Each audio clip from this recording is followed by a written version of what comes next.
All right, so Bismillah ar-Rahman ar-Rahim. Assalamu alaikum wa rahmatullahi wa barakatuh, everyone. Inshallah, today we're going to be continuing Tafsir Surah al-Maida, and in particular from Tafsir al-Qurtubi. But a question just popped up in regards to, well, when is Eid? And why is it that whether it's Eid or whether it's Ramadan, we would have different people giving us different answers on when exactly that day is and how we cite that day. So there are actually two sides. Number one is that when we're looking at the moon citation, is it the moon citation to mean what you're capable of seeing with your own naked eye, or can you use other, let's say, modern materials or other modern tools in order to see such a citation? Or can you also use calculations? So the reason why they had differences of opinions is because number one is that the Prophet ﷺ said, "Sumu liru'yatihi wa aftiru liru'yatih." You would make your siyam based on what you're seeing, and you would end your siyam based on what you're seeing. So the first group of scholars, they said liru'yatihi. So this is basically to mean what you really see and not necessarily what you would calculate. They said, well, it's based off what we're capable of seeing. Therefore, it has to be something that is based on yaqeen, something that is based on certainty and not based on any calculation. Let me show you this hadith so you could actually get the hang of really seeing what we're talking about. So here we go. So فَمَنْ شَهِدَ مِنْكُمُ الشَّهْرَ فَلْيَصُمْ. So the first hadith, basically the first ayah, فَمَنْ شَهِدَ. Whoever witnesses the month, then they should fast it. And the Prophet ﷺ said, صُومُوا لِرُؤْيَتِهِ وَأَفْطِرُوا لِرُؤْيَتِهِ. You fast based on seeing it, and you even break your fast based on seeing it. You could see this hadith is actually narrated by a Muslim. Now, here's one thing. That actually means that this is a hadith that is authentic. But when the Prophet ﷺ actually said, "Nahnu ummatun ummiyya," that we're basically, or at least during the time of the Prophet ﷺ, that they were really illiterate to know more about astronomy and the calculation of any moons or even anything within space. So the only thing that they were capable of using was really something that they're capable of seeing. So the first group of scholars, they said, well, the Prophet ﷺ said, لِرُؤْيَتِهِ, therefore it has to be based on what we're seeing, based on what we're really witnessing, and based on what we're seeing, and therefore to use any other method, whether it's calculation or whether it's using some kind of a tool that NASA uses, that's not necessarily considered as seeing or even witnessing, because that's using another tool. And what we're supposed to be using is basically our naked eye. So that's the first opinion. The second opinion, they said, well, no, the Prophet ﷺ didn't have the methods and the science basically to use the calculation systems or even the tools to basically see it from afar, or even when you look at the word liru'yatihi, isn't it that we're seeing it by using such tools? It doesn't mean that we're not seeing it. We're just using a tool to see it, to identify it. And once we identify that it's a new moon, it doesn't change the fact that it's a new moon. Just because you saw it through a telescope, it doesn't change the fact. So then you could see this debate in where both opinions really have valid interpretations, and I would say valid arguments. And therefore, what we would usually see in where the laymen, they would think, well, how do we understand this, and get into the confusion? Guess what? Both of these interpretations actually have valid narratives or valid interpretations, and really they use the same exact evidence. It's just, how do we understand it? Well, did something like this actually happen during the time of the Prophet ﷺ, where somebody or a group of Sahaba would understand certain wordings or quotes in a verbatim way, and another group of Sahaba would understand it based on the figurative or metaphorical interpretation? This did happen even during the time of the Prophet ﷺ, although not the exact scenario, but still something very similar, in where the Prophet ﷺ told the Sahaba that they should not pray Asr until they reach the land of Bani Qurayza. Well, the first group of Sahaba, they understood it as exactly the same literal interpretation, in where we're not supposed to be praying Asr till we get to the land of Bani Qurayza, and that's what the first group actually did. They missed their Asr, but they still wanted to apply exactly the literal wordings of the Prophet ﷺ and prayed Asr when they reached the land of Bani Qurayza, when it was already past the timing. The second group of Sahaba, well, they understood it in a more metaphorical way. They understood that when the Prophet ﷺ said, don't pray until you reach the land of Bani Qurayza, that the Prophet ﷺ was really intending that they would rush as fast as they can, and in hope that they would make it to the land of Bani Qurayza even before Asr time. So the second group of Sahaba, they understood it, that it wasn't really meaning that we shouldn't pray Asr till we get to that land. He was really wanting us to rush. Well, the second group of Sahaba, did they really oppose? Did they really not apply the wording of the Prophet ﷺ? They sure did. What did they do? Well, they prayed Salat al-Asr before they got to the land of Bani Qurayza. In other words, they didn't really apply the words. So both of these groups went to the Prophet ﷺ and said, well, here's group A, this is what they did, this is what they understood. Here's group B, this is what they did, this is what they understood. Who's right and who's wrong? But the Prophet ﷺ approved both sides. Approving both sides actually helps us know that certain wordings can carry multiple interpretations, and whether we can sometimes interpret it in a literal way or sometimes interpret it in a metaphorical way, that as long as the text itself really carries such, let's say, possible interpretations, then in that way, that would basically be something that is a considerable interpretation. But it doesn't mean that we would bring about our own possible interpretations and go and start putting out those possible interpretations. That's why we always need to turn to the scholars to make sure that our interpretation, or the interpretation that we are laying out, is basically something that scholars who really had deep ilm in the language, deep ilm in the Quran,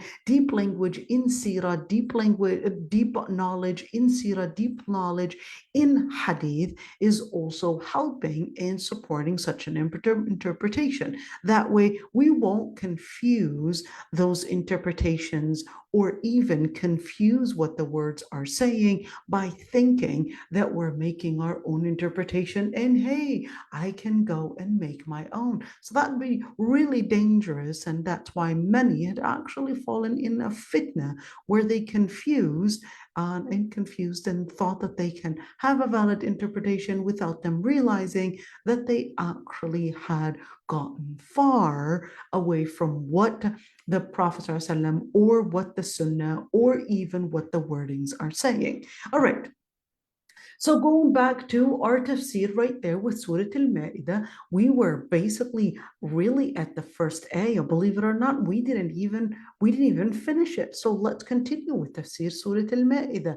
So we said that, of course, just go over. We said Surah Al-Ma'idah was Madaniyah, meaning that it was revealed after Hijrah. We also said that it's 120 ayat. We also said that Surah Al-Ma'idah, according to the majority of the scholars, is that it is the last surah, or at least the last of what was revealed, and therefore in it, majority of the scholars had regarded that nothing in it is abrogated. And we said that abrogation only happens to wordings that basically can be in the Quran, can be in the Sunnah, to things that are related to legislature. We said there's no abrogation in facts because facts are facts, but there can be an abrogation in legislature because it's taking away, canceling a previous application for a ruling, but not necessarily canceling the ayat.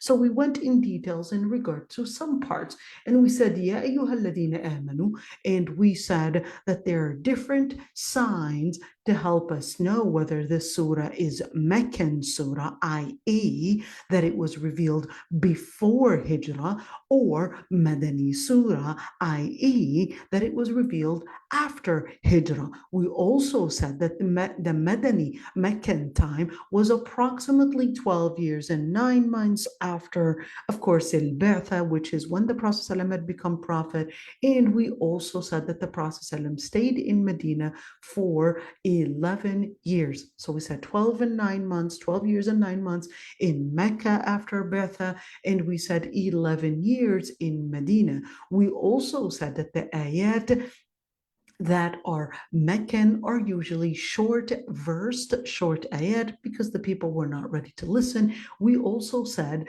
that the Meccan surahs are usually focused on Aqidah, Islamic creed, versus the Madani surahs. They would contain, number one, speaking about the different contexts, the different society, the different societies that were living in Medina, that were living in the Arabian Peninsula, basically at a more vast, let's say, society, a vast interpretation where it was one, different political situations, different economical situations, different society, social statuses, and different social, let's call it, divisions as well, in where we had the munafiqeen, we had Ahl al-Kitab, we also had the mu'mineen. So you had these society, these divisions within the society, these different groups within the society, and certainly different political situations, whether we're speaking about jihad or whether we're speaking about putting in a constitution, a legislature that was really concentrated in Medina. That's why you would have the Madani surahs, usually more detailed, usually longer, and certainly the Madani surahs would have these, let's say, rhetorics, and definitely these ayat targeted in directing its words as to different groups. So this is just really quick, and yet you ayyuhalladhina amanu, basically here giving you a certain group of people in where to indicate not only are we speaking about al-mu'mineen, but certainly that would tell you that there is more to come in that surah in terms of understanding the different contexts. And certainly the different contexts within the surah talks about different groups, talks about different context, and therefore going into the details. Ya ayyuhalladhina amanu. So therefore, whenever you would see Ya ayyuhalladhina amanu, basically give it your close attention, as Abdullah ibn Mas'ud had said, give it your close attention, your tentative listening, certainly, because it's either going to give you a direction to do something or an instruction in where how to do certain things, and certainly with a direction or an instruction, definitely it's basically telling you that that is one way of giving you the direction to be either become a better mu'min, a better believer, or it's giving you instructions on what you need to embrace to be within this category. Awfu bil-uqud. Now, we didn't get far with awfu bil-uqud, so here we go. Let us start with it. So the word awfu, when we say awfu, the root is wafiya or wafa. When you look at wafa, that simply, the book of Tafsir that we're doing is actually called let's go over there and let's just look at those pages right there. We're on page 246, and the book of tafsir that we're doing is called Al-Jami' li Ahkam al-Quran, and certainly this is for al-Qurtubi, who died 671 Hijriya, and in particular the tahqiq is basically for Abdullah ibn al-Muhsin al-Turki, and right there you could see Muhammad Ridwan Arq al-Susi. And certainly when we basically would have these books, they're available in PDF and you could actually get it. And if we are, let's say right there, we're in the 7th volume already. We are ready, had been doing this for quite a long time right now. So we're on the 7th volume. We still have, let me see how many volumes to go, 13 volumes to go. So we'll continue, inshallah.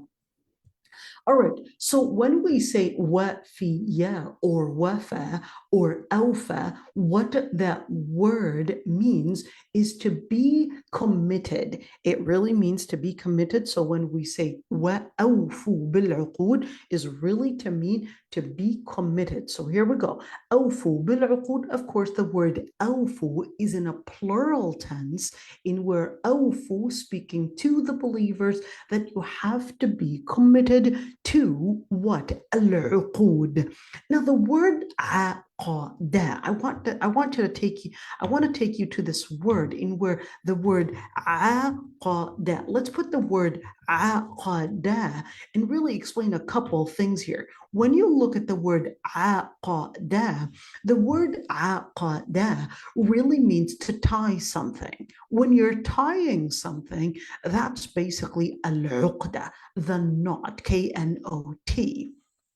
But when you look at awfu bil-uqud, does that mean that we're here supposed to fasten our knots and fasten when we tie something? No. So in Lugha Arabiya, whenever you would have a certain wording, it would basically have, let's say, traces back, and it would have a relationship with what the word can basically have in terms of etymology, or basically how the word is conjugated. So when you look at al-uqud, what do you have with a knot? Well, you would have two ropes, two sides. You would basically tie it, and this process in where to fasten two sides, that's what you're basically trying to do. You're tying them together to ensure, to fasten a relationship between these two sides of the rope. So that's where the word al-uqud comes from. So in English, if I were to translate al-uqud, it would really mean contracts. But in Arabic, of course, the word contract is really coming a completely different etymology than the word contract. Because when you're speaking about contracts, you're speaking about different types of contracts, and certainly it doesn't really come in with the same, let me call it the same idea as you would actually have for the word contract, or at least the word aqd. So when you look at awfu bil-uqud in Lugha Arabiya, this is basically saying, well, you need to be committed to the different contracts, to the different agreements, to what both sides had probably tried to connect with each other to create a bond. Now, there are different types of contracts, and scholars went in details on whether the contract or the bond is really speaking about the bond between the believer and Allah subhanahu wa ta'ala, or whether this is speaking about the bond between a believer and another believer, or perhaps another disbeliever. In other words, at the end of the day, a very comprehensive meaning for a contract. Now, here's one thing. When you look at contracts, you basically would speak about a bond. You would speak about a connection. What is this connection? Now, scholars had differences of opinions on whether when it says أوفوا بالعقود that we're supposed to be being in basically in deep connection, in strong conviction to the different contracts, to the different bonds, to our promises, to our agreements, whether this is speaking about our agreement with Allah subhanahu wa ta'ala, or whether this is speaking about the agreement that we would do with other people. The majority of the scholars, they said, well, this is a comprehensive one. So when you look at bil uqud, the al right here is basically to be a comprehensive al, or let's call it the inclusive al-istighraqiyya. And this is not speaking about a particular type of contract, but this is including all the different contracts, all the different bonds. So the question is, well, how is this related at all to the previous surah, Surah An-Nisa? So majority of the scholars, they said, well, remember that in Surah An-Nisa, it was speaking about the different kinds of relationships that you would have with people, whether we're speaking about justice in terms of giving an inheritance, or whether we're speaking about justice in terms of giving, of course, and applying morality in general. So therefore, the majority of the scholars, they said that this is actually related to the previous surah, where it's right now affirming what he was asking you to do before, which is to stay committed to whatever you had agreed, what principle you had agreed, or what principle that you want to be convicted in with Allah subhanahu wa ta'ala,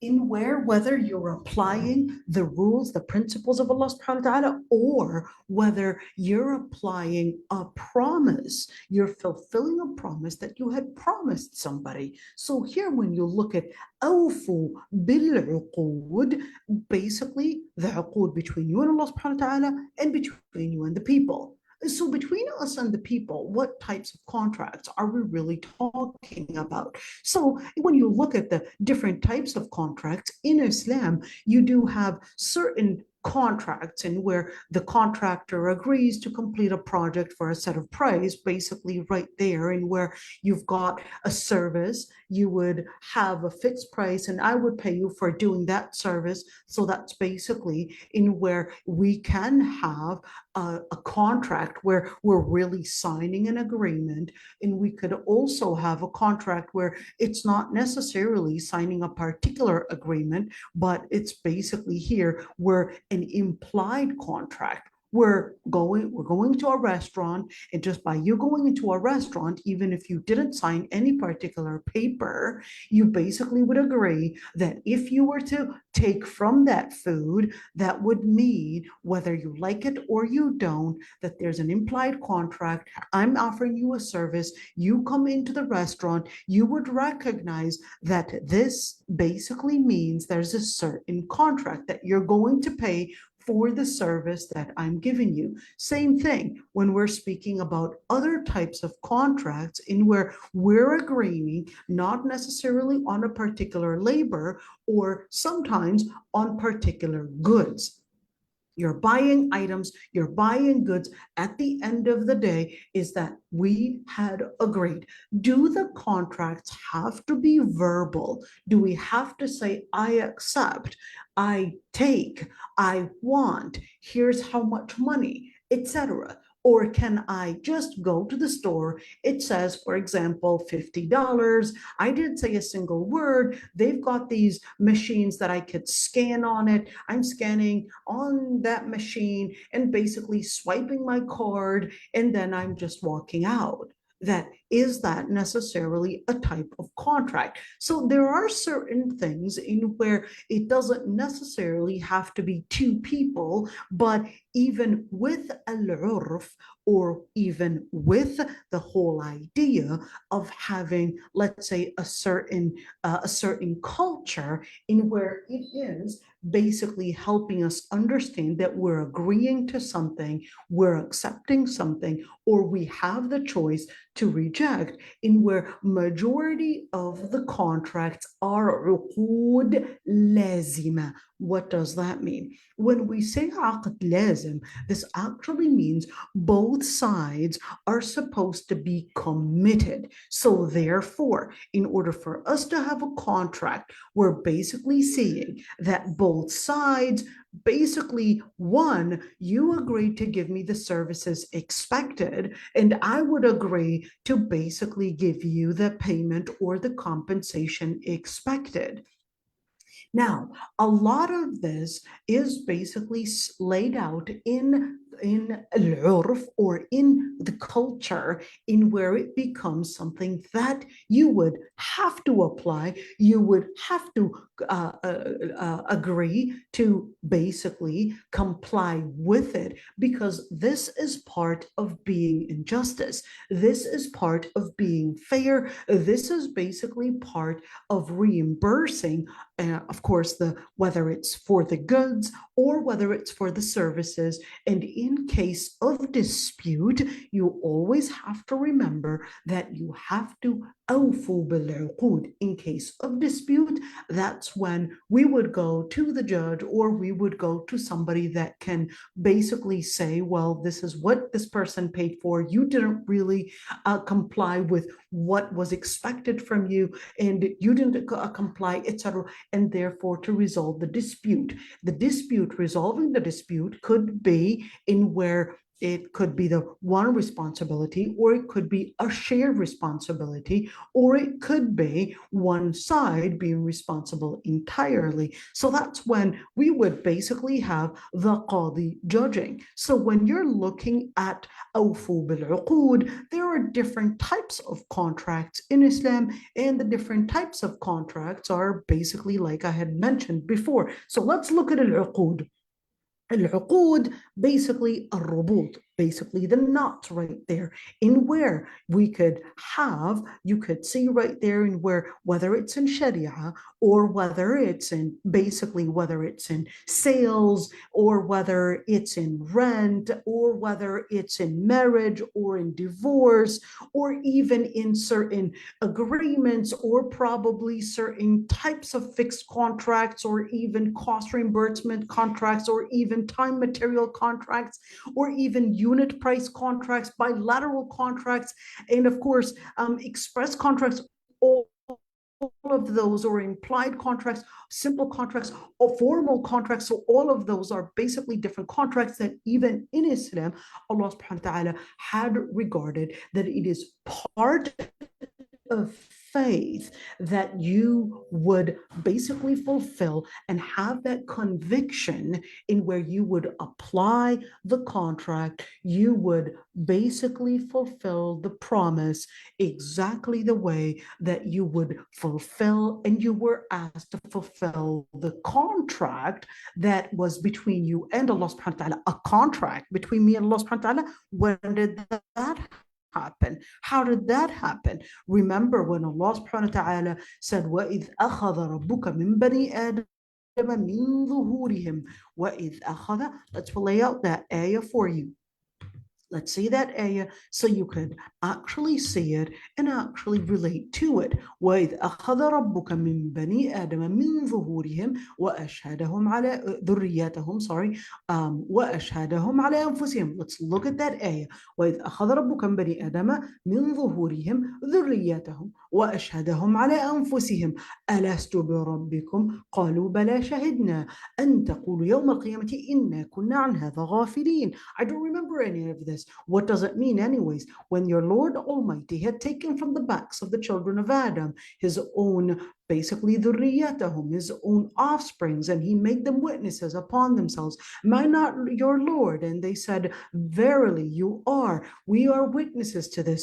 But on Judgment Day, they would say that they were pacified away from recognizing all of this. And we had mentioned before that when you say that I don't remember any of this, we said remembering something is basically data that your brain recorded, your brain registered, but certain information about you is not necessarily to be recorded or registered within your brain.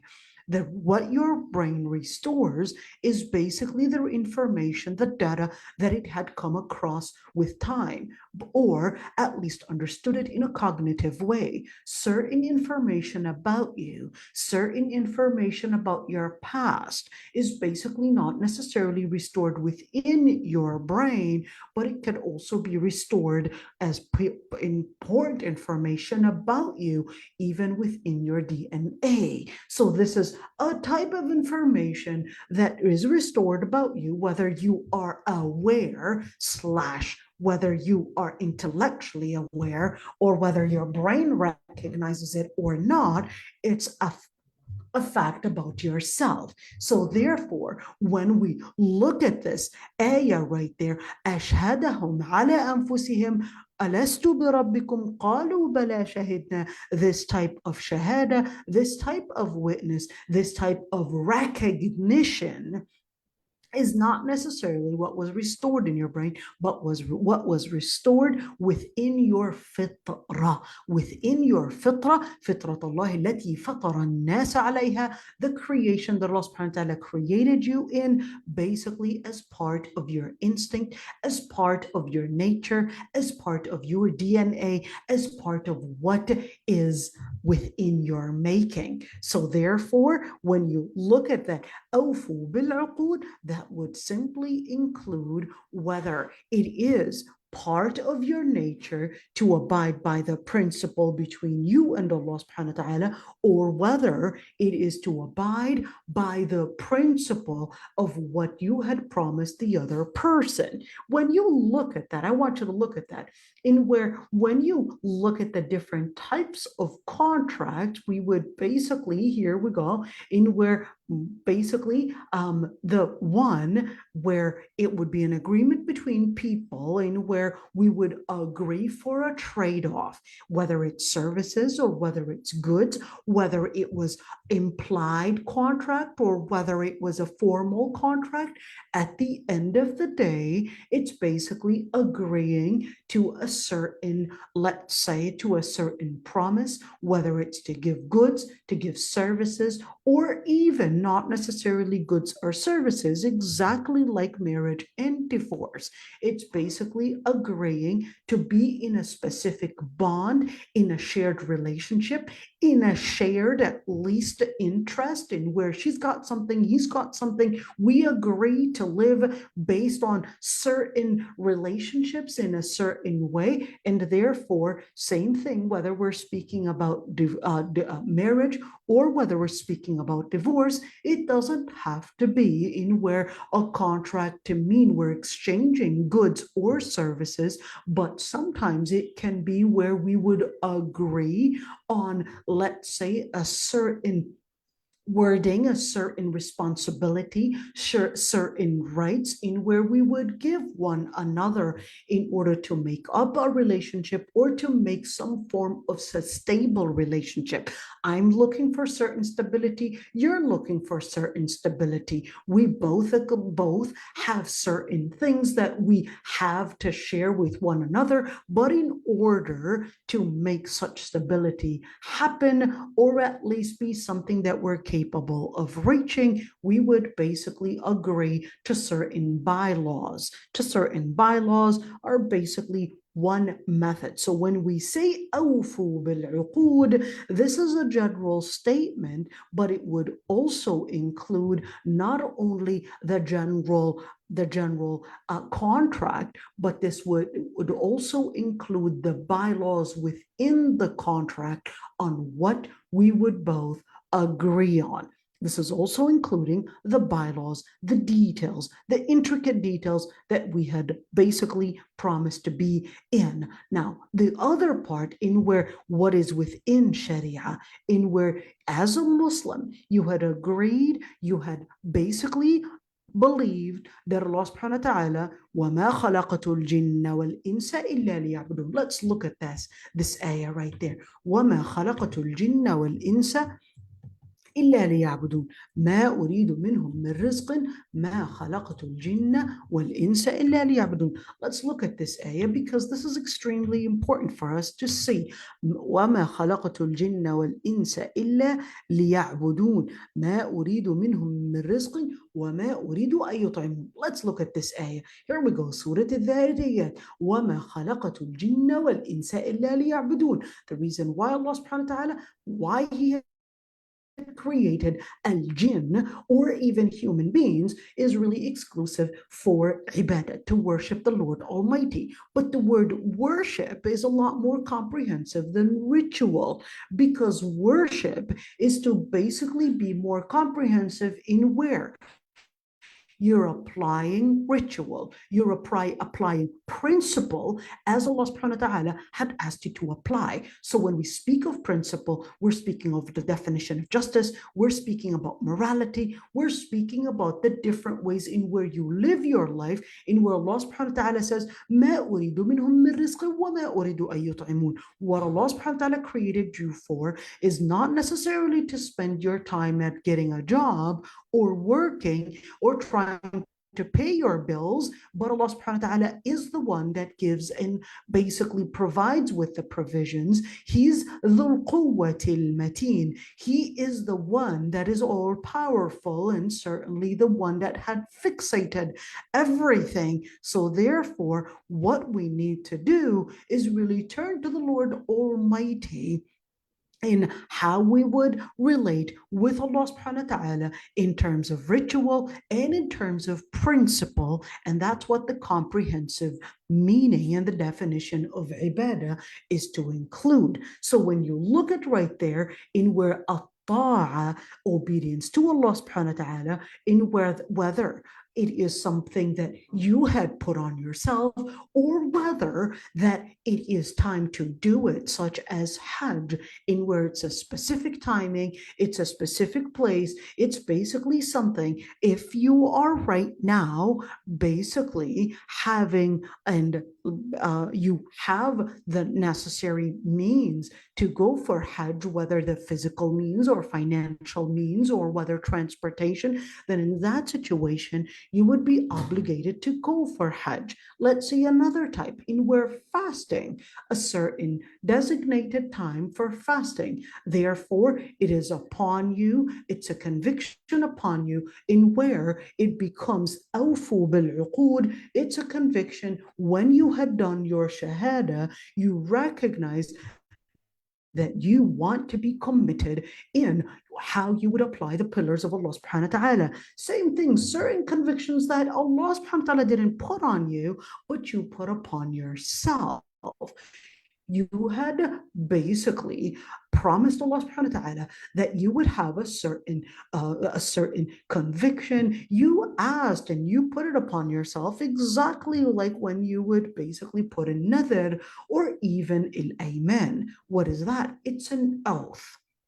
What is an oath? So an oath is actually two types. There's al-yamin and there's a nadhr. What is that? And how do we understand these two? I want to look at these two because they're a little different from one another. Let's see, al-yamin and an-nadhr. Those are two different things.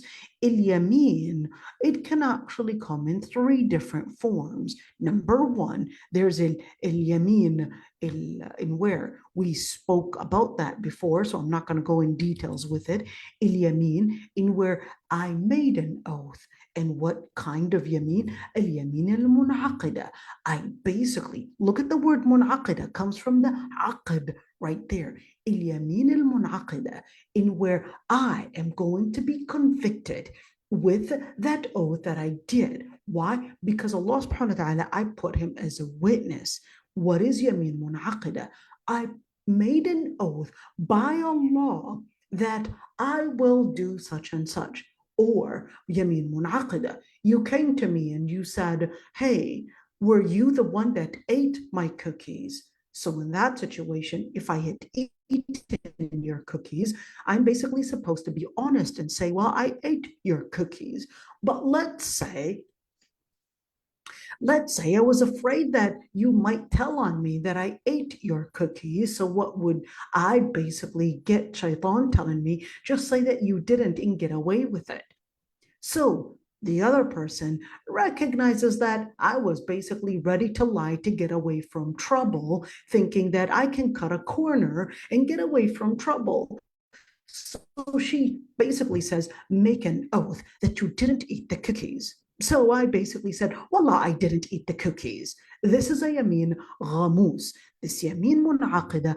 I meant to make this oath, but this oath was a lying oath. In where I lied about it, it becomes ghamus. Ghamus is basically when I lie about an oath. Il munaqida is when I mean the oath. Wallah, I didn't do this. Wallah, I will do this. Wallahi, etc.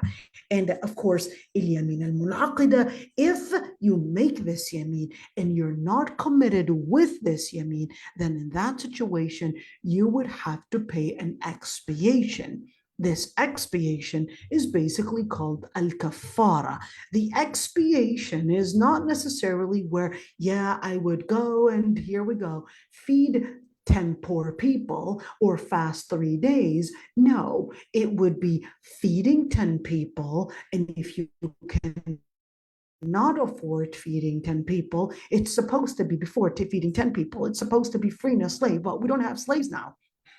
So then it would be feeding 10 poor people or giving clothes and shelter to 10 poor people. But only if you cannot afford that would you go for fasting 3 days. That would be the kafara. But the kafara, that would be if you basically had put something upon yourself, but that would not be in people's rights. So let's say I lied about whether this person owed that person $500,000. If somebody says, hey, $500,000, I can get away with this, and I was asked to be a witness, this person agreed that they'll pay me $50,000 if I would basically come in court and testify that this person I don't owe him anything, and that way I'll get $50,000. I'll pay what? I'll pay $2,000, and right there, $2,000 to give it to the poor. It's even more than what I need to pay, but hey, just basically a better business. $48,000 in revenue, good deal. Why not? Well, this is basically right there, ghamus, in where this you cannot necessarily do the kafara for it, because what you really need to do is go forward and testify the true testimony and not do a forged testimony. All right, so this is this yamin. The other type of yamin is basically called yamin al-lahu, which basically is when a person would have a habit in where they're right there, she's serving coffee, and she says, wallah, wallah, I don't want coffee. And it's like, really, did you really need to make a yamin for coffee? But it's just a word and I don't really mean it. All right, this is not yamin lahu, not yamin munaqida, but a yamin lahu, in where it's just a word that we would say and not really be convicted to it, in where even the other person recognizes that it's just a yamin lahu, it's just a word of say and not something that I really would mean, even though I really want coffee. But right now, of course, you can see I'm talking about coffee and cookies. Now you know what I want. All right. And here we go. And this is just an idea. You must be hungry. I sure am. The most thing I want is right now coffee and cookies, to be honest. All right. All right. So when we're speaking about a nadr is quite similar in some ways with Yamin, but it's a little different in where it's something that you promise yourself, but you promise Allah subhanahu wa ta'ala. So here's a nadhr. And in English, it's really translated into oath, but the word oath is exactly like Yamin. But in Arabic, in nadhr is different. In nadhr is more specific than Yamin, in where the person says, Lillahi alay, Lillahi alay, by Allah, I have a promise that I will do such and such. It is usually when a person basically obligates something on himself or herself that Allah subhanahu wa ta'ala didn't obligate on them. So let's say that the person says, hey, I want to be committed. By Allah, I will make qiyam al-layl for a whole month. Qiyam al-layl for a whole month. If they basically did not wake up in one of those days, they're really in trouble. This is something that they had put on themselves. Don't do nadhr. It's not fun at all. And it is. You should just say inshallah.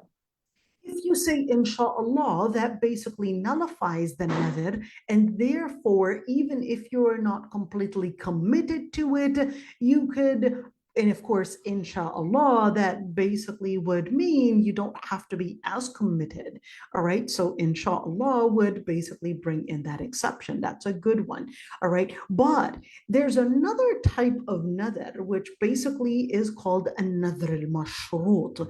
What is that? So, it's basically common in Arabic societies, and where she would say, if my son graduates from school or basically gets his medical degree, by Allah, I will slaughter a goat, or I will pay $100,000 in charity, or whatever it is. In that situation, this is nadhr mashrut, in where if your son basically, let's say, passed or went into medical school and graduated, etc., you would have to pay, you would have to give what you had promised. In this type of nadhr, the Prophet ﷺ said, لا يستخرج إلا من البخيل. Only a stingy person would basically be compliant with that nadhr, or even make it upon themselves. Not compliant, let me correct that. Basically, only a stingy person would basically use these types of oaths. Why? Because they know that they have the money to maybe pay, donate, or whatever it is. They know they have it, but they're really looking in something in compensation in order to make that donation or make that be committed to that. So what does that mean? In where this nadhr right there, in where the person, they just wanted something, all those blessings, want something in where, yes, there's a condition. Ya Allah, you want me to donate this much? Here's what I want you to do for me. And this is basically al-bakhil. لا يستخرج إلا من البخيل. Only a person that is stingy would do that. Now, here's one thing, in where when you're looking at another right there, and where Allah subhanahu wa ta'ala, of course, in Surah Al-Imran and in Surah An-Nisa, we had come across the word al-mithaq often, and on a couple ayat. وَإِذْ أَخَذَ اللَّهُ مِيثَاقَ الَّذِينَ أُوتُوا الْكِتَابَ. And of course, what were they supposed to do? Of course, the people of the book, well, they were supposed to be in that conviction where they would expose, they would reveal, they would not conceal the words of Allah subhanahu wa ta'ala, the prophecies of Allah subhanahu wa ta'ala. So there are some scholars that said, well, what this ayah is really referring to is basically referring to the Ahl al-Kitab. And who actually said that? Ibn Jurayj. I wanted to look at this name because it's a really interesting name. What does it remind you of? When you look at the name Ibn Jurayj, what does the name remind you of? Let's see. Write me in the chat, what does the name Jurayj really remind you of? It reminds you of the name George, right? Well, you're right. It reminds you of the name George. And let's just look at Ibn Jurayj in a couple of areas. Let's see, Ibn Jurayj, his ancestry, at least his grandfather, was indeed basically Rumi. What does that mean? Rumi was Christian, basically. Later, of course, the family and basically became Muslim, and later on, of course, Ibn Jurayj basically happens to be one of the scholars that had their ancestry to a Christian descent, or at least a Christian origin. So Ibn Jurayj was actually known to being one great scholar of hadith. Let's see Ibn Jurayj. Remember my favorite I book never is heard Siyar of him. A'lam al-Nubala. Subhanallah. Oh, well, now you know. There you go.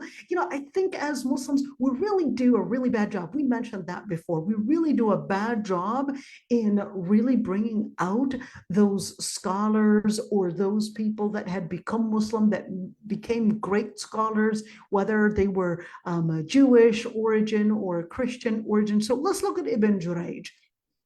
He was Imam, he was a scholar, Allama, he was Hafid, he was actually Shaykh al-Haram, he was actually the Shaykh of al-Haram. And certainly you could see that he even had written a couple different books. And he was, in fact, one of the earliest scholars that wrote certain sciences in Mecca. Now, this is important to keep in mind because the Christians, and specifically the people from Rome and the Christians, they were a lot more educated, and certainly they had languages, they had basically literacy, they definitely had the tools that they had learned even during the Byzantine Empire, which basically why they had built a civilization. So civilizations coming from the people that live within a civilization, they basically would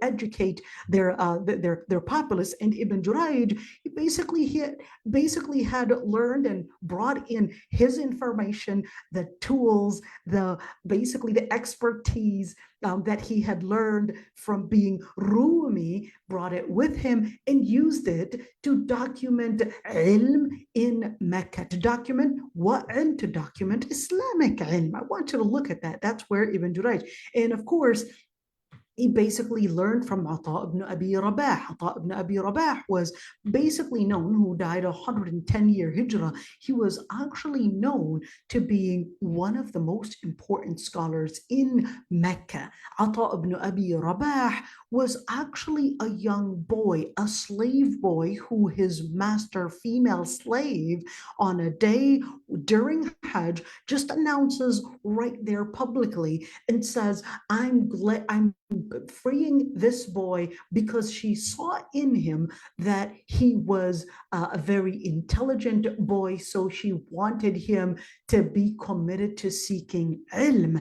And here we go. You could see this Ibn Jurayj learning from Ata ibn Abi Rabah, and later, of course, learning from Tawus, learning from Nafi', who were basically all of them. I want to look at that. So whether we're speaking about Tawus, whether we're speaking about Nafi', whether we're speaking about Ata, all of these were mawali, even though I want to look at that in where, what does it mean that he was a mawla? And even Ibn Jurayj, he too was a mawla. What does that mean? Get to the point. In mawla. What year is this?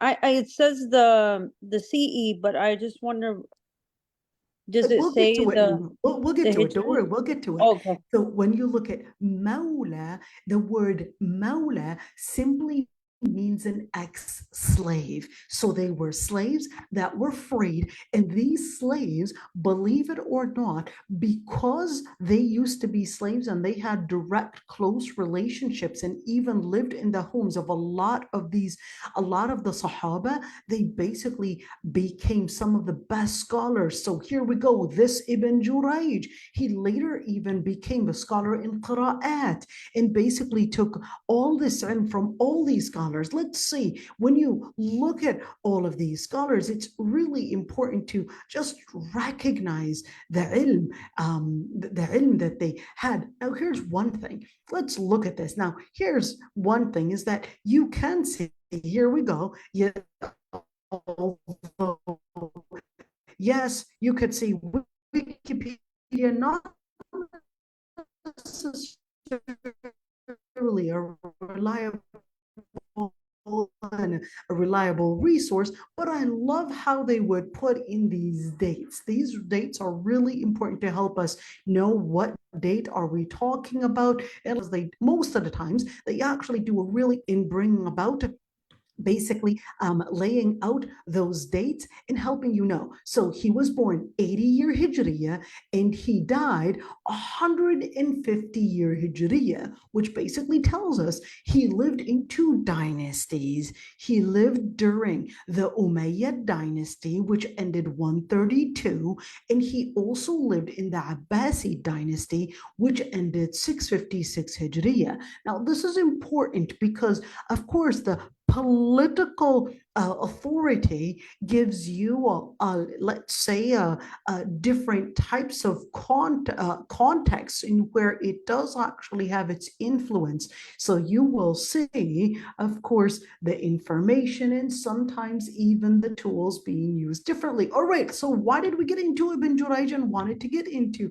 Ibn Jurayj? Just to get an idea. And of course, he said, and according to him, he said that this area is really, in particular, really more to be emphasizing on Ahlul Kitab, telling them to stay convicted to what they had promised Allah subhanahu wa ta'ala and not conceal what Allah subhanahu wa ta'ala had revealed in his scripture. And he said, and where, of course, in relationship with the previous surah, which is Surah An-Nisa, that it was speaking to the people, specifically the Christians, and where they were basically given the prophecies about a coming prophet. And of course, it was talking about the prophet Isa alayhi salam, the story there. Instance, Surah Al-Maida is speaking about the Last Supper. So basically wanted to say, well, there's a conviction that you were asked to really stay in fulfillment to, which is to reveal the prophecy, to reveal what prophecies were mentioned in your scripture. Let's see. In the other scholars, they said, well, no, not necessarily to the Christians or to the people of the book. They said because the ayah said, it said, Ya ayyuhalladhina amanu. So it was really directing to all the believers and not necessarily a specific group of believers. So basically, to fulfill promises, to abide by these promises is basically لفظ المؤمنين يعم مؤمني أهل الكتاب لأن بينهم وبين الله عقدا في أداء الأمانة. And then therefore, he said that would basically mean all the mu'mineen, all the believers are supposed to be fulfilling their promises, fulfilling the agreements, and basically not cutting corners and not betraying one another. So therefore, in where all the believers, including the Muslims that are following, of course, the Sharia of Islam, they're also ordered with the generalized statement to basically apply the promises. أوفوا بالعقود, in where what Allah subhanahu wa ta'ala had basically regarded as halal, or basically what he had regarded as haram. Let's continue right there in where, when that's why as a judge, when you look at that one, I want you to look at right there, this scholar, inshallah, one day we'll talk about him, inshallah. He said what this means in where you're supposed to be basically committed to what Allah subhanahu wa ta'ala had taken upon you, and basically what you had taken upon yourself with one another.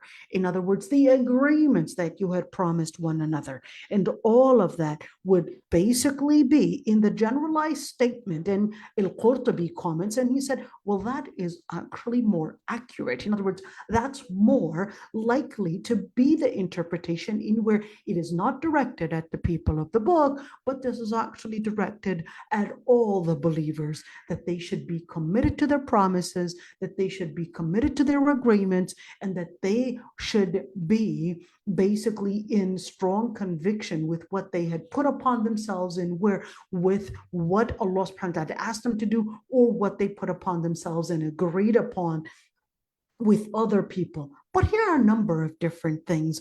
When we speak about conditions, well, contracts are really based on conditions. We agreed on certain things. I basically go and check out your store. You're selling furniture. I'm liking the furniture, but then when I want to buy the furniture, I would basically tell you, hey, if I basically have, you would give me 30 days, and if I would basically see that within these 30 days, let's say, that the furniture that I bought from you wasn't really what I had expected in quality, and then you would say, sure. If in 30 days you didn't like them, you would basically have the right to bring it back and a full refund, or half, 70% refund, whatever it is. So basically in that situation, is it permissible to do these kinds of conditions?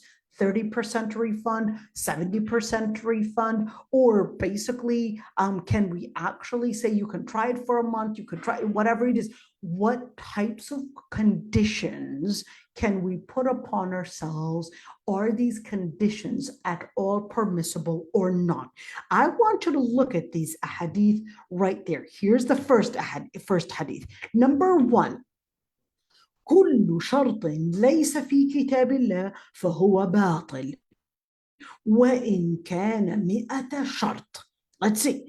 Every single condition that's not in the book of Allah subhanahu wa ta'ala is void, even if it was 100 conditions. I want you to look at this hadith because this is extremely important. Let's see. So this is a part of a hadith that basically was mentioned by Sayyidah Aysha, in where, of course, there's a mukatabat barira. What is the story between mukatabat barira? Barira was a slave to a Sayyidah Aysha. Okay, but then, of course, when Sayyidah Aysha wanted to free her, someone else basically said, well, here's a condition, here's how we would basically agree. But then, of course, then this was contradicting the general statement in where if you would basically free a slave, you can't have that person and make up a new condition, even if it was 100 conditions. Now, this hadith, I want you to look at it because this is extremely important. So this hadith, some scholars regarded كل شرط ليس في كتاب الله فهو باطل. Every single condition that's not in the book of Allah subhanahu wa ta'ala is void. Some scholars regarded that any condition that's a new condition, not mentioned by Islam, not mentioned by the Quran, is basically going to be void. We cannot accept it. Therefore, whatever condition you put, we're not going to take it. Other scholars, let me give you an idea of such a condition. Okay, let's say you put within the marriage contract a condition that your husband would not marry a second wife or a third wife or a fourth wife. Let's just say, I want to give you an idea, especially women, this is relating to you, just for you to understand what we're talking about here. So the first group of scholars, they said, well, wait a minute. The hadith says every single condition that's not in the book of Allah subhanahu wa ta'ala is void. Therefore, to put a condition that contradicts what Allah subhanahu wa ta'ala had, okay, I'll slow down my speaking, inshallah. Some scholars, the first group of scholars, they said, well, if this condition that the husband would not marry a second wife, they said, well, this contradicts the permission of polygamy mentioned in the Quran. Therefore, such a condition, since it contradicts what Allah subhanahu wa ta'ala had written in the Quran, then therefore it is an invalid and a void condition. This doesn't mean that the marriage contract is invalid, but this means the condition is invalid. What's the evidence? Well, they said, look, every single condition that's not in the book of Allah subhanahu wa ta'ala is basically going to be rejected. Group 2 scholars, they said, no, this condition is a valid condition. Why? They said, well, when we're speaking about conditions, it's basically people putting certain bylaws, they're understanding that in replacement of me going within this contract, that I'm either accepting to give away a property or giving away to service or giving away to certain parts of my rights. And the only reason why I accepted to go into such a relationship was really because you agreed to go into such an agreement. The reason why I accepted to go in such a contract was because you were promising to be committed and give up on certain parts of your rights. It's exactly when we would buy and sell. So the second group of scholars, they said, well, it's not obligatory to get married to a second wife or a third wife. It's basically, yes, Allah subhanahu wa ta'ala had regarded it as permissible, but if you agree to give up on some of your rights in order for me to accept being in such a marriage bond, then you have to be committed to it. What about this hadith? How do we understand this hadith? So the second group of scholars, they said, كل شرط ليس في كتاب الله, that is, if it contradicts, then in that situation, if it contradicts, let's say, like what? So let's say they went into a marriage and they said, well, we would basically agree that we would not get children.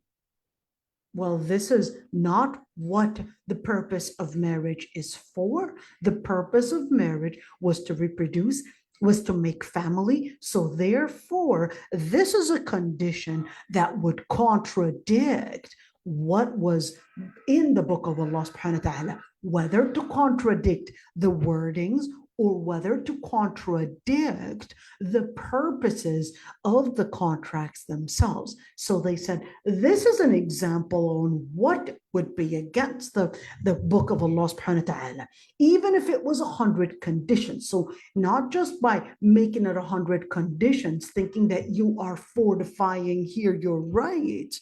If it's going against the book of Allah subhanahu wa ta'ala, going against the legal maxims of Islam, then therefore these conditions cannot fortify themselves, but each and every single one would basically be rejected. Let's say a person basically said, the mahr is going to be a liquor store in such and such street. Then in that situation, we would say, well, alcohol in Islam is basically not a valid currency. It's basically not even considered as valid property. So therefore, It's breaking.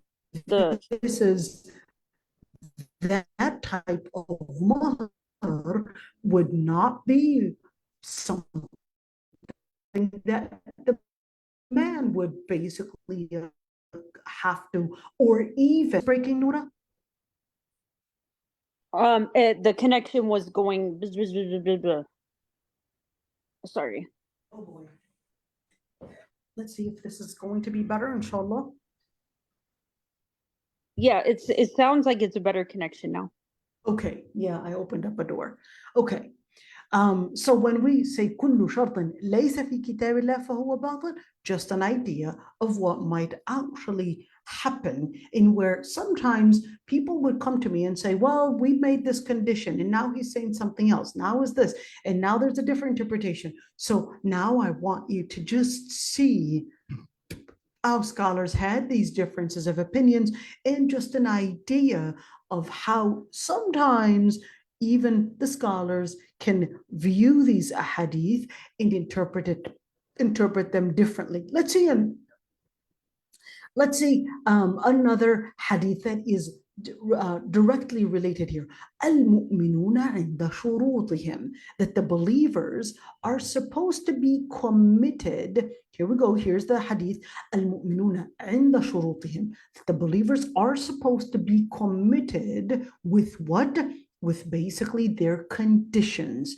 They're supposed to be committed. In other words, to be committed basically means that whatever you had promised, that you cannot cut corners and say, well, I'm not sure I agree with this anymore. It's not really fitting what I'm seeing right now. Then in that situation, you weren't really committed. You were really here twisting your narrative, twisting your situation in order to increase your interests at the expense of my interests.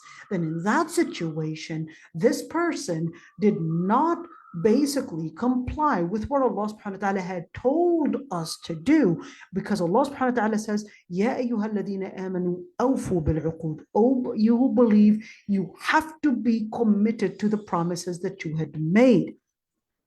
In where, let's see, the Prophet ﷺ had also said, Man amila amalan laysa alayhi amruna fahuwa rad. Whoever does any matter that basically is not abiding by what the Prophet ﷺ had come with, then that would basically be rejected. So how do we understand this? Does that mean that every single law, every single condition, every single agreement has to be where it has some kind of a precedence, where it happened before in Islam? Not necessarily. How do we understand this? Let's see this hadith, or at least this story.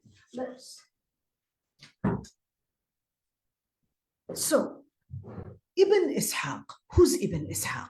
Ibn Ishaq is the most important person that documented the first documentation, or at least Ibn Hisham, the first documentation for Sirah, for the biography of the Prophet ﷺ and basically the foundation of Islam. He said, all the people in basically the different tribes of Quraysh, they basically had gathered in the house of Abdullah ibn Jud'an.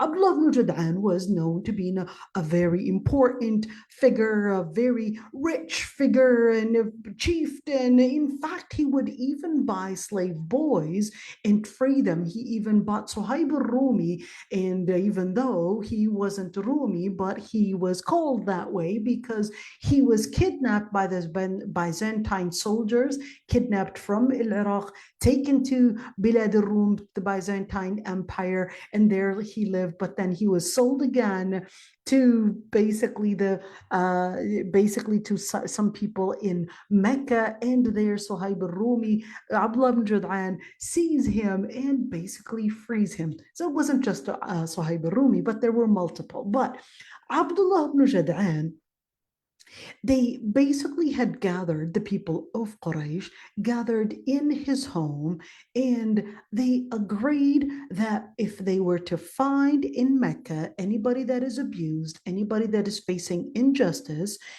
or even other people, that they would basically support one another in order to basically give them their rights back. All right. This agreement that Quraysh had done was called Hilf al-Fudul or Hilf al-Mutayyibin. It was called the alliance of basically al-Fudul is more like an honorable alliance, or al-Mutayyibin, because remember, they didn't actually know how to sign. So what they would do, they would dip their hands in fragrance and then basically stamp it on whatever they agreed on as a way of basically agreeing on that contract. So the most important thing is that the Prophet ﷺ, he said, لقد شهدت في دار عبد الله بن جدعان حلفا ما أحب أن لي به حمر النعم ولو أدعى به في الإسلام لأجبت. Look at this. The Prophet ﷺ said, I witnessed in the house of Abdullah ibn Jud'an an alliance, an agreement. And it would be better for me to be part of it than all the red, so it's kind of like red camels, that's considered that this is like the best money that you could actually have. So it's kind of like speaking like $1 million. And he said, even if during Islam I were called and asked to join such an alliance, I would have actually accepted. I want you to look at this in where, let's say, although you could see that it is mursal. When you look at right there, Talha ibn Abdullah ibn Auf al-Zuhri, mursala, this is basically right there, the tabi'i, the second generation, not the Sahaba. So basically this tabi'i, the second generation, would basically narrate it off the Prophet ﷺ when they really skipped the actual Sahabi. They skipped the actual companion that narrated the story. But at the end, in where this is actually known, in where, let's see, the Prophet ﷺ even said, أيما حلف كان في الجاهلية لم يزده الإسلام إلا شدة. Any type of an alliance that is between even in Jahiliyyah, of course, between people, in Islam, it would only make it more enhanced. It would enhance it even more. In other words, even if it happened during Jahiliyyah, if it's an agreement that Islam approves, then therefore it should be something that you should comply by. You should basically stay in conviction to, and therefore, whether it is supporting the oppressed ones, so whether that oppressed person, let's say oppressed people in China, oppressed people that they don't have to be Muslim, oppressed people in the Laos, oppressed people, the Native Americans, the oppressed people in any country, whether they're Muslim or not Muslim, as Muslims, we have a responsibility to stand up even for these people that are abused. So even if they're not Muslim, and that's actually part of a conviction that you would act in justice. And of course, you could say whether that meant probably calling your representatives or whether that meant educating others, etc. And here we go. That's basically part of what Islam had asked you to abide by. So here we go, just an idea about all of that. But here's a question. When it said, يَا أَيُّهَا الَّذِينَ آمَنُوا أَوْفُوا بِالْعُقُودِ, and then it goes, أُحِلَّتْ لَكُمْ بَهِيمَةُ الْأَنْعَامِ. What is أُحِلَّتْ?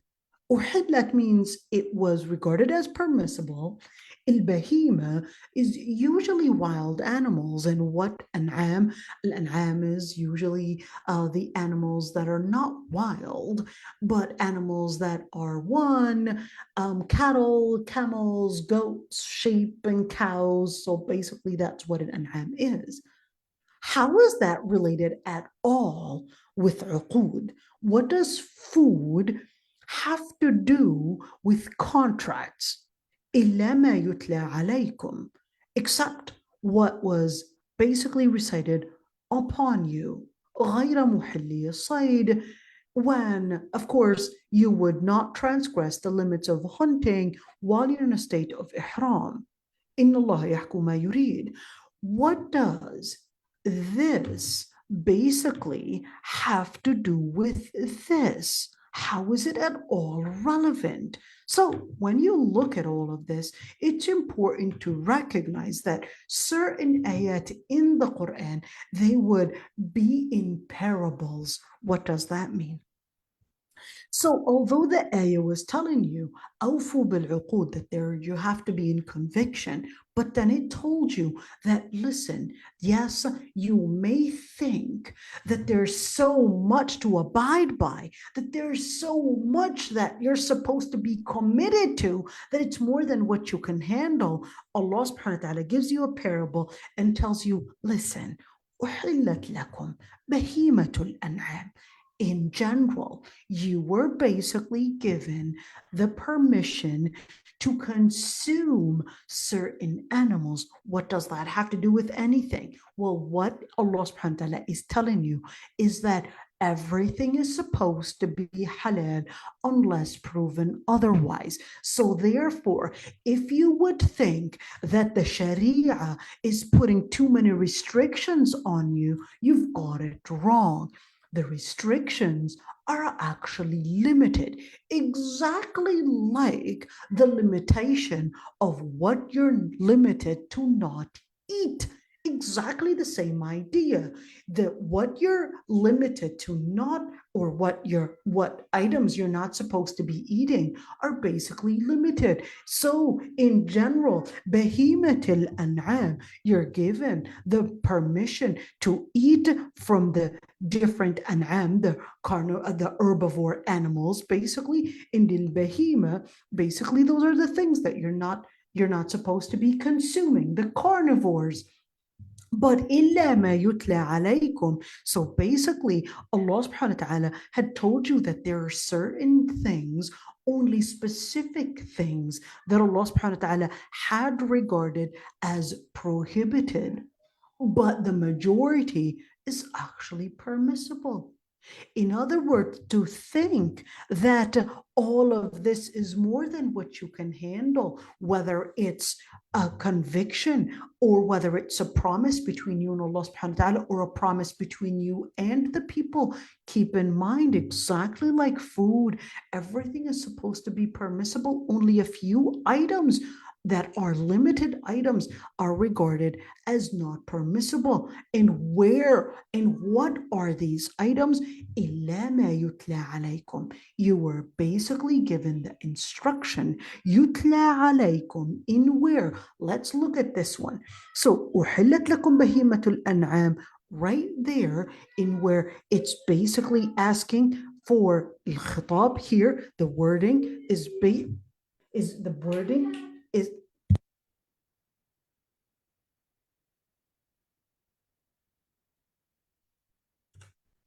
so what this is basically saying right there, in where for the Arab, of course, they had a habit before Islam, during the time of Jahiliyyah, that they would basically have certain animals that they had restricted upon themselves. They put certain restrictions, whether it's bahira, sa'iba, wasila, certain restrictions on certain animals. If they basically get a number of different children, or basically the animals would basically be a number X or Y in their animals, etc., that would be restricted, and that they could not be using it, and that's restricted for the gods. So Allah subhanahu wa ta'ala was basically here ending such a tradition, and basically telling them that such a conviction that you had put upon yourself is basically to be void and invalid. And in terms of the foods and what you can consume, that basically is limited إِلَّا مَا يُتْلَى عَلَيْكُمْ, to what was revealed in scripture, what was revealed in what Allah subhanahu wa ta'ala had regarded as halal.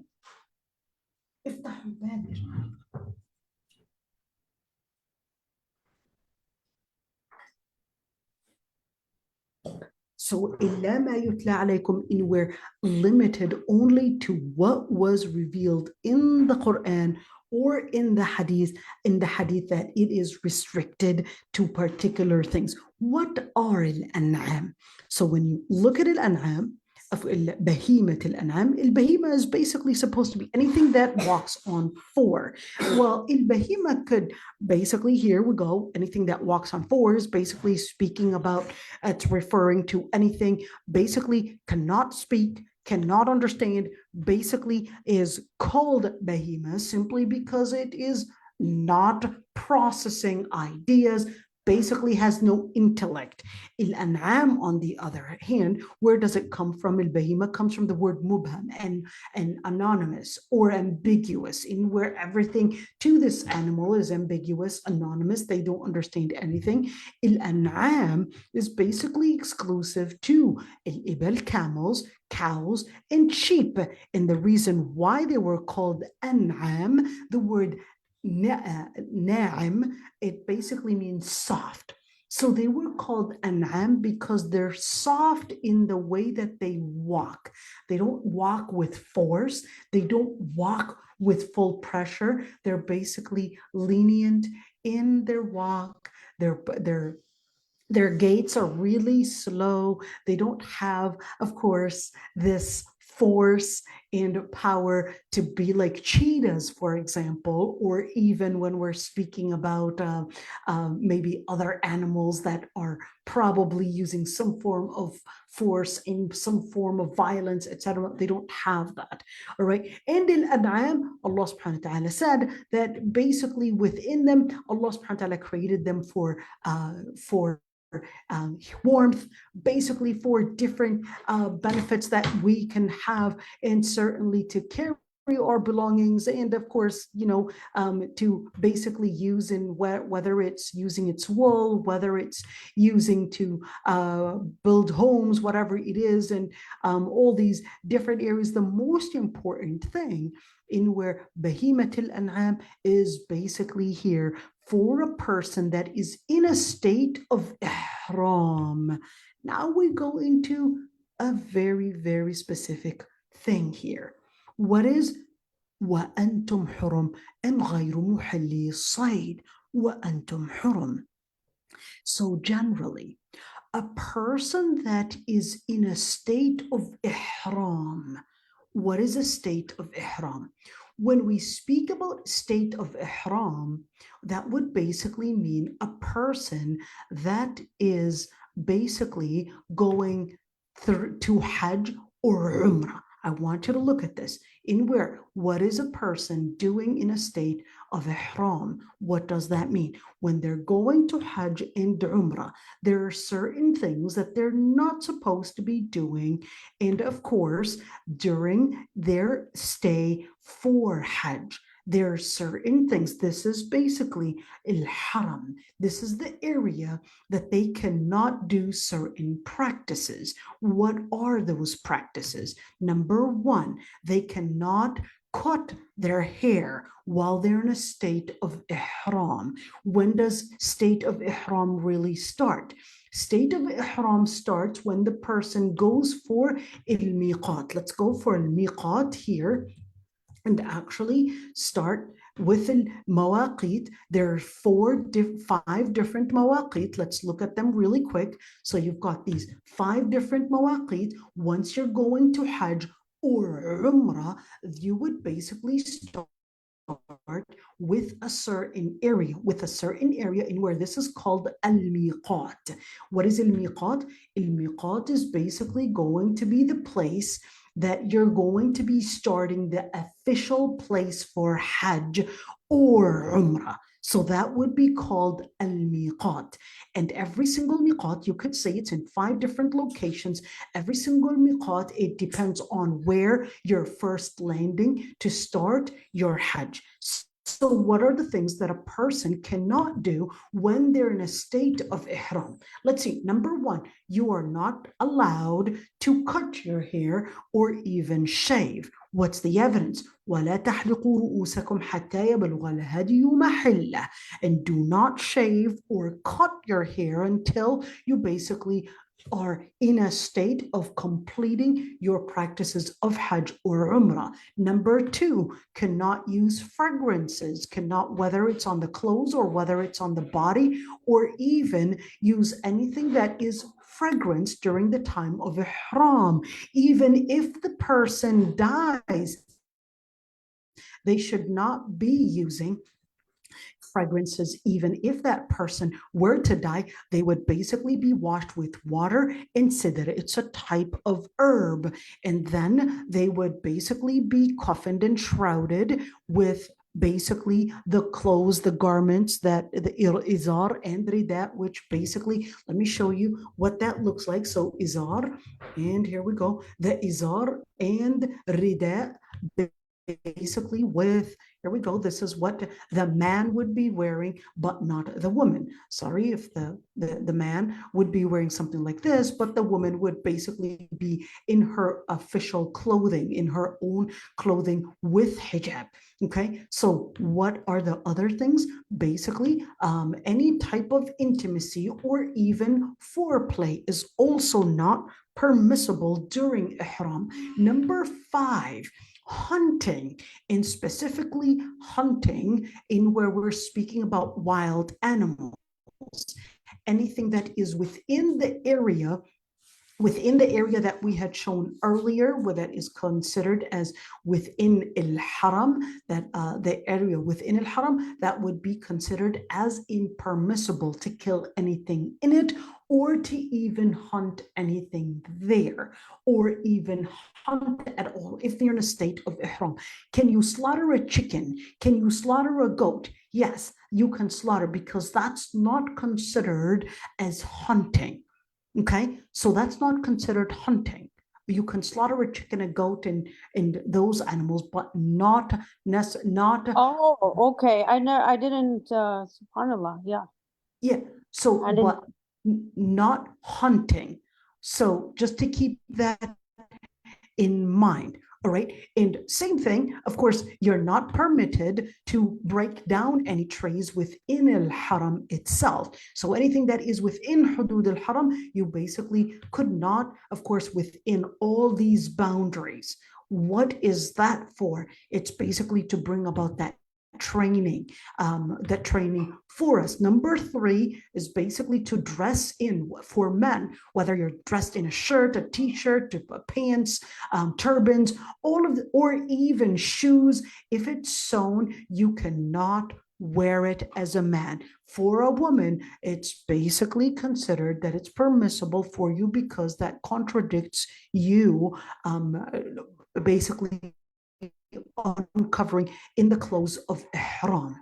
All right, so the Prophet ﷺ, here we go. The Prophet ﷺ said, لا يلبس القميص ولا البرامس ولا السراويل. So basically cannot wear, not a qamis, not a abaya, not a, a long thawb, or not a long garment or anything, or even pants, or even turbans, or even shoes. You don't want to wear anything that is sewn. Let's see, as for women, they're not supposed to be covering their faces, and what we're speaking about is wearing something like a niqab. All right, it's basically going to be uncovering that as well.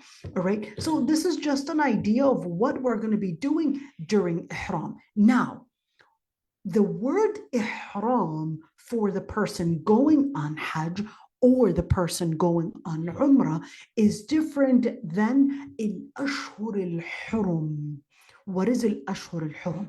Al-ashhur al-hurum, they're basically different. Al-ashhur al-hurum, they're basically certain months in where it's the month of Dhul Qa'dah, the month of Dhul Hijjah, the month of Muharram, and the month of Rajab. These are consecutive months. Rajab is not consecutive. Those are 4 months. What are these 4 months during our times looking like? So here we go. In basically, here we go. So we said Dhul Qa'dah, Dhul Hijjah, and there we go, and Muharram. Let's see, during our times, where are we? We are in Dhul Qa'dah, right there. Are we in June? Yes, we're in June 15. Here we go. We are in 9th. I want you to look at the blue one, is basically here, the Hijri calendar, and the black one, the black numbers are the Gregorian calendar. All right, so the blue ones right there, we are in the 9th of Dhul Qa'dah. The 9th of Dhul Qa'dah. Here we go. The 9th of Dhul Dhul-Qa'dah would continue. So those are the months of Hajj. This is when they start going for Hajj, and it stays until the 10th of Dhul-Hijjah. But even Dhul-Hijjah is basically one of the months of the Ashhur al-Hurum. I want you to look here because Rajab doesn't actually come right there. Look at Rajab. It was actually in February in 2024. So I want you to look at these. Why are these even important? Why do we need to know anything about al-Ashhur al-Hurum?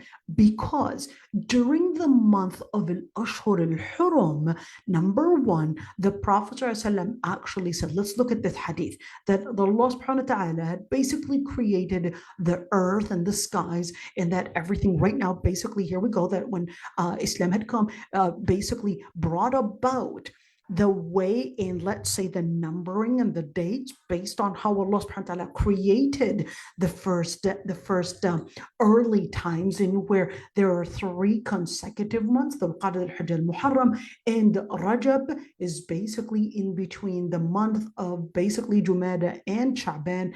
Basically those months, let's look at it right there. Is it really that? Yep, here we go. Here's Jumada al-Akhirah, and let's see right there, and where here's Sha'ban. So basically this month is actually not consecutive with the rest of the months. Okay, get to the point. What is it for? Why is it important? So during those months, Allah subhanahu wa ta'ala basically said in Surah At-Tawbah that the months by Allah subhanahu wa ta'ala are defined, are set as 12 months in the book of Allah subhanahu wa ta'ala. And it is basically how Allah subhanahu wa ta'ala had created as-samawat, the heavens and the earth, and that there are 4 months that are hurum, that are sacred months. There are certain things in order to help you become a better Muslim. There are certain things that you need to practice increasing during those months, increasing in ibadah, in worship, and certainly decreasing in sin. Because during those months, if you were to commit a sin, the sin is multiplied in its effect on your heart, in its effect on your spirituality, in its effect on you, and even in its weight on sin. So those months we really have to keep track of, because you really need to recognize which months do I have to increase in my fast? Do I have to increase in my good deeds? Do I have to increase in the good, even in terms of donations, etc.? Those months are basically the months. Is there a specific hadith? You know, there's always groups that in where Siyam Rajab, fasting during the month of Rajab. There's nothing authentic in regards to fasting the month of Rajab, but there are the generalized ahadith in increasing ibadah during the times of al-Ashhur al-Hurum. So when you look at this ayah in where it says فَلَا تَظْلِمُوا فِيهِنَّ أَنفُسَكُمْ, do not oppress yourselves, basically do not commit sin during al-Ashhur al-Hurum, is basically here teaching us that there are certain things that we really need to consider in where increasing, whether it's siyam, increasing in ibadah, increasing in salah, and basically to help us increase in our deen. So basically during those times, it basically is something that we can recognize that it has an effect on us. So going back to the ayah, إِلَّا مَا يُتْلَى عَلَيْكُمْ غَيْرَ مُحِلِّي الصَّيْدِ وَأَنْتُمْ حُرُمْ. So basically told us that, listen, the number of haram things are limited in where, even when it came to animals, you've got all these different things that you were ordered to not consume, but they're limited.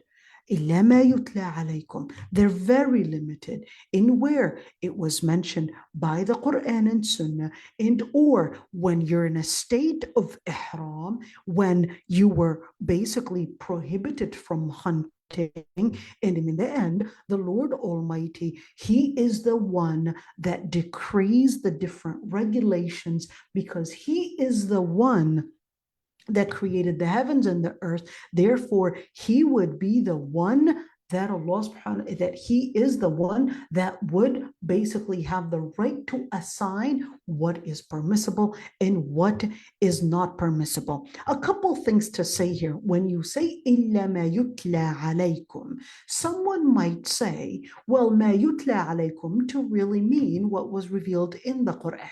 Therefore, anything outside of the Quran, we shouldn't necessarily regard it as here's my evidence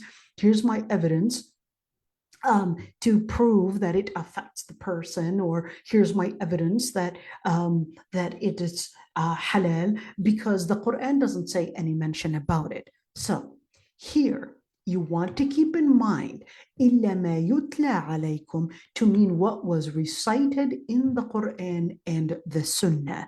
So what is the evidence? Remember, Allah subhanahu wa ta'ala did mention حُرِّمَتْ عَلَيْكُمُ الْمَيْتَةِ, that anything that is deceased is basically haram for us to consume.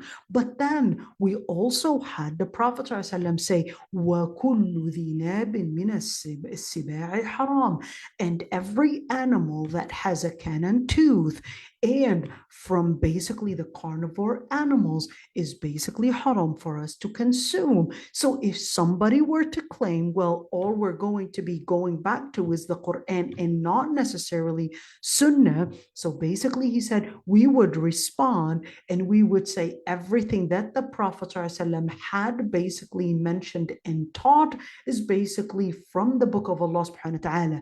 And here are two evidence that we can prove. Number one is Hadithul Asif.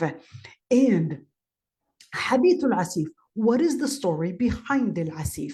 Let me bring about the story, because when we're speaking about Hadithul Asif, let's say what happened and what is the story. The story of Al Asif, basically this man from Al-A'rab, from basically the Bedouins, he came where? Well, he basically came to the Prophet ﷺ and he said, "Oh Prophet of Allah, I ask you to judge and rule based on the book of Allah subhanahu wa ta'ala." The other guy said, who actually had more knowledge than him, he said, "Well, I want you to rule based on what Allah subhanahu wa ta'ala had ruled. And if you allow me," look at the adab, "if you allow me basically to explain." So the Prophet ﷺ said, "Say what you would want to say." So he said, "Well, my son was working for this man, but then he basically had committed adultery with this man's wife, basically cheated on him. All right. And he said, and I was told that my son is supposed to be stoned to death. And I'm here wanting to pay a ransom for my son with 100 sheep and basically a slave woman that I would give as a ransom." But I asked the scholars that basically here, Sahaba that were scholars, and they said that no, that my son is to be flogged for 100 flogs and is to be exiled for a whole year, and that this man's wife would basically be here stoned, basically because she's married. And the Prophet ﷺ said, "By Allah, I will rule by the one that has my soul in his hand, I will rule by the book of Allah subhanahu wa ta'ala. The sheep and even the slave that you want to pay in ransom is basically to be returned to you. We're not going to accept it. And your son is to be flogged 100 flogs and exiled for a year." Unais, that is Anas ibn Malik, he tells him, "Go to X, that man's wife, and if she were to confess, then she's basically going to be stoned to death here." So he went to her and she had confessed that she cheated on her husband. So the Prophet ﷺ ordered that she would be stoned. So this is basically the story of Al-Asif, right? This story, right? Oh, yeah, okay. Okay, this is the story of Al-Asif. So when he said right here, لَأَقْضِيَنَّ بَيْنَكُمَا بِكِتَابِ اللَّهِ, when the Prophet ﷺ said, I will rule by the book of Allah subhanahu wa ta'ala, and you could see that stoning was nowhere mentioned in the Quran. There's no mentioning of stoning in the Quran whatsoever, but still the Prophet ﷺ had ruled basically that he said, لَأَقْضِيَنَّ بَيْنَكُمَا بِكِتَابِ اللَّهِ, I will rule by the book of Allah subhanahu wa ta'ala. And even though stoning was not mentioned in the book of Allah subhanahu wa ta'ala, but the Prophet ﷺ, he said that he's ruling based on the book of Allah subhanahu wa ta'ala. In other words, إِلَّا مَا يُتْلَى عَلَيْكُمْ is more comprehensive than the Quran alone, but that is to include also what was mentioned in the Sunnah. Let's see another evidence. Hadith Abdullah ibn Mas'ud. Hadith of Abdullah ibn Mas'ud, a woman came to Abdullah ibn Mas'ud and said, why are you here cursing women that shape their eyebrows? In other words, they wanted to look good. And I saw that your wife is doing such a thing and shaping her eyebrows. Why are you cursing them? So Abdullah ibn Mas'ud said, well, I'm basically here off what the Quran said. Well, she said, I read the Quran cover to cover. I didn't see anything that forbid that women would basically shape their eyebrows in that way and do nums. And he said, did you not read the ayah in where Allah subhanahu wa ta'ala says, وَأَطِيعُوا اللَّهَ وَأَطِيعُوا الرَّسُولَ, obey Allah and obey His Messenger, وَمَا أَتَاكُمُ الرَّسُولُ فَخُذُوهُ وَمَا نَهَاكُمْ عَنْهُ فَانْتَهُوا, and take and embrace what the Prophet had come with and abandon or abstain from what the Prophet, peace be upon him, had avoided you and prohibited that you would do.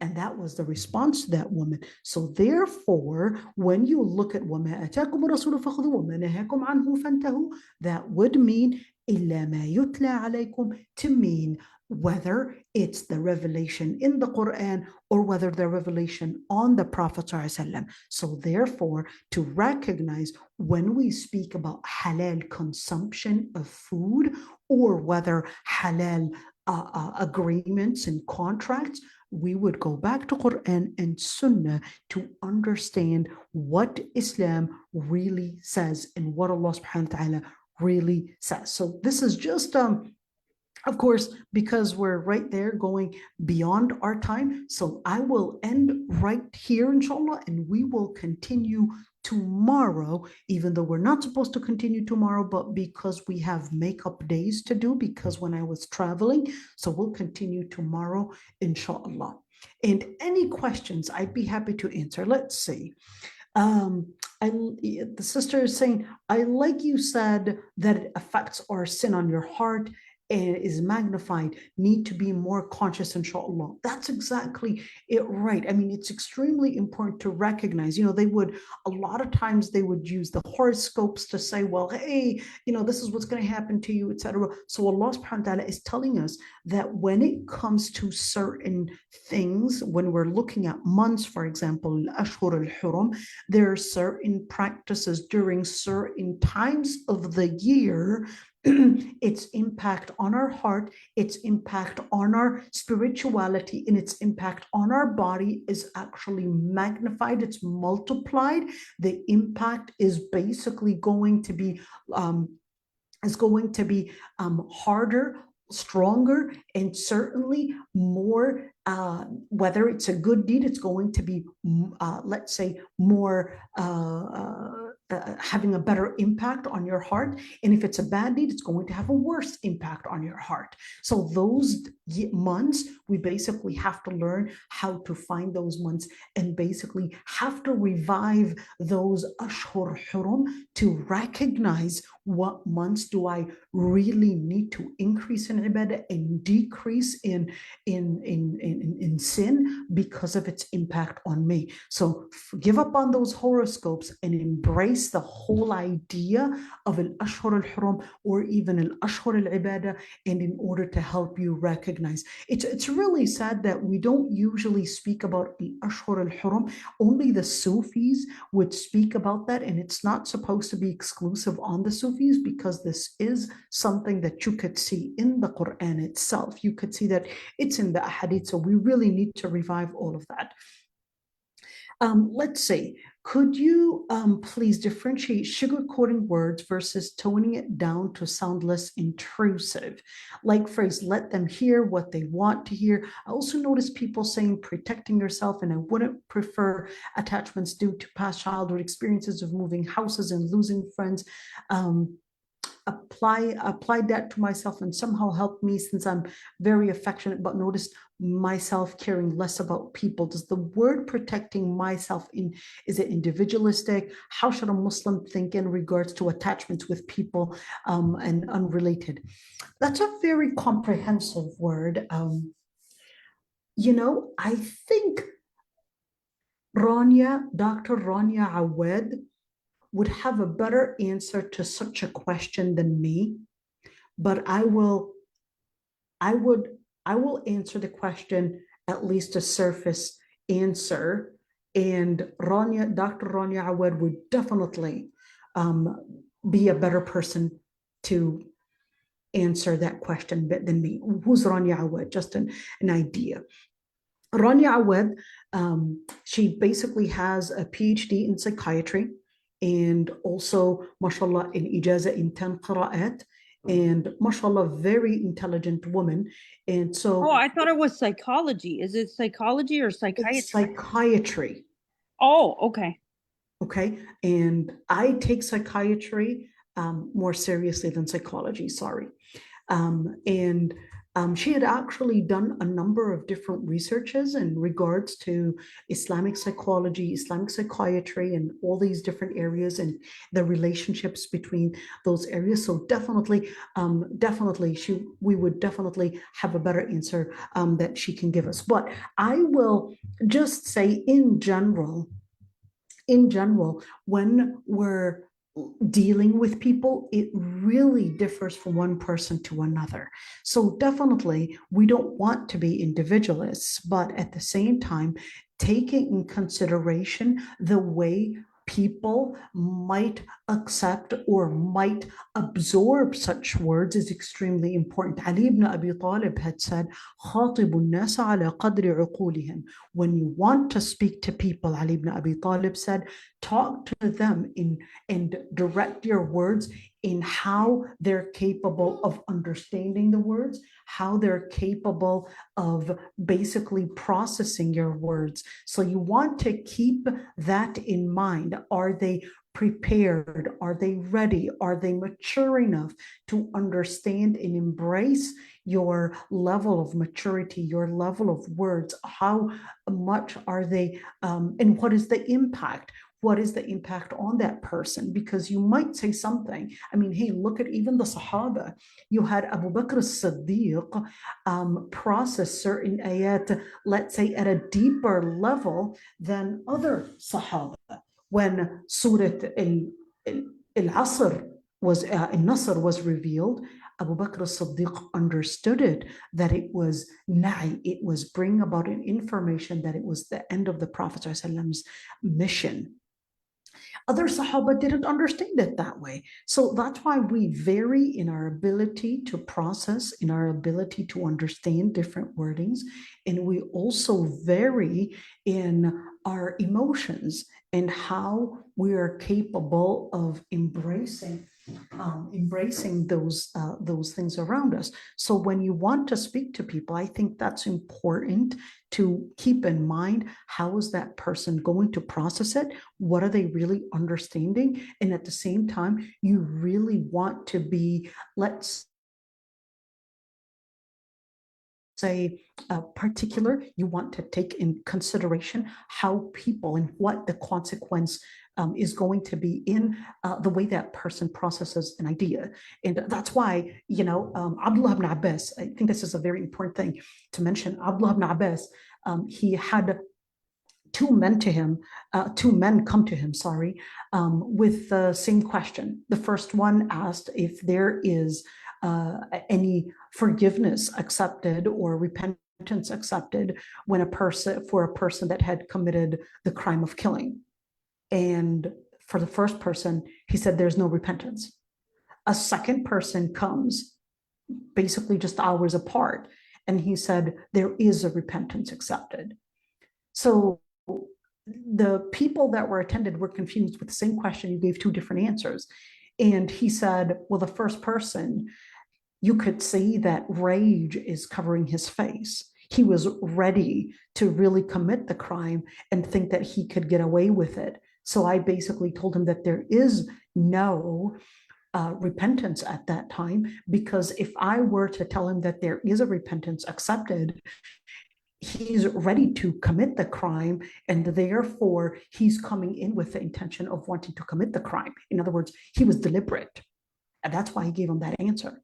The second person, he said, you could see remorse, you could see the regret filling his face. So basically, we know that he does have, with that remorse, with that regret that he's coming in with, it was basically here telling us that he does have hope of his repentance being accepted.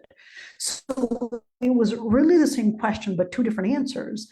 Why the two different answers? One, based on the context. Two, based on the person and how they're going to process that information and apply it in their life. So that's the same thing, even when you're dealing with your children, with children A, child A or child B, you might actually give them certain answers that basically would suit their personality, and basically give them a different motive, or even probably, you don't do this, this is what I'm going to do to you. And a child B might not work out that way. You do this, this is what I'll give you.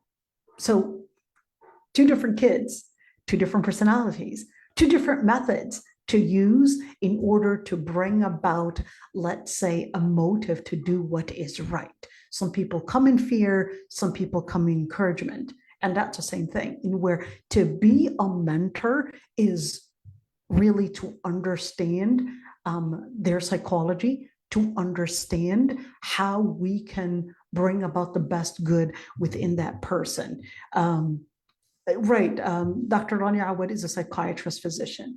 All right, so I hope I answered that question, but definitely Rania Awad would definitely be a person that would answer this question better, because how do we actually have different personalities, especially with illnesses, etc.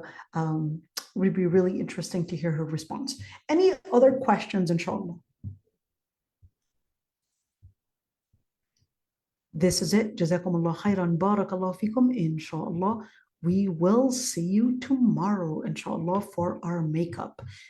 Makeup, not my makeup tutorial, but makeup for our Quran tafsir class. And mashallah, I can see lots of names. Matina, we miss you. Latifa, Amri, Maryam, mashallah, Munira, we've got a couple of Maryams, and Noura right there. And XPS, dear, I wish that you can probably put your name so I can really name you with your honorable name. Mashallah, you don't usually miss out classes. And Khasatullah, our zoologist right there, probably has a lot to tell us in terms of animals and how we can deal with animals and understanding probably the psychology of animals. That'll be really interesting. Is there such a thing as an animal psychology? I know is. For an Sister Martina, did you want to say anything?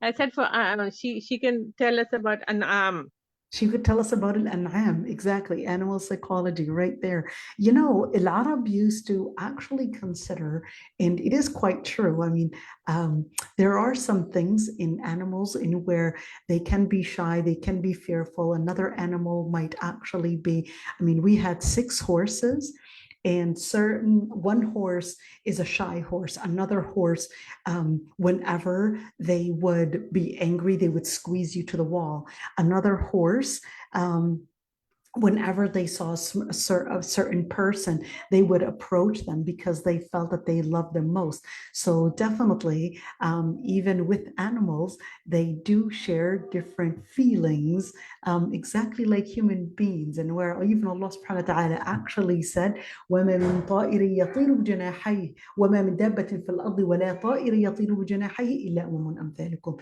Every single animal and even a bird, they are basically nations like you.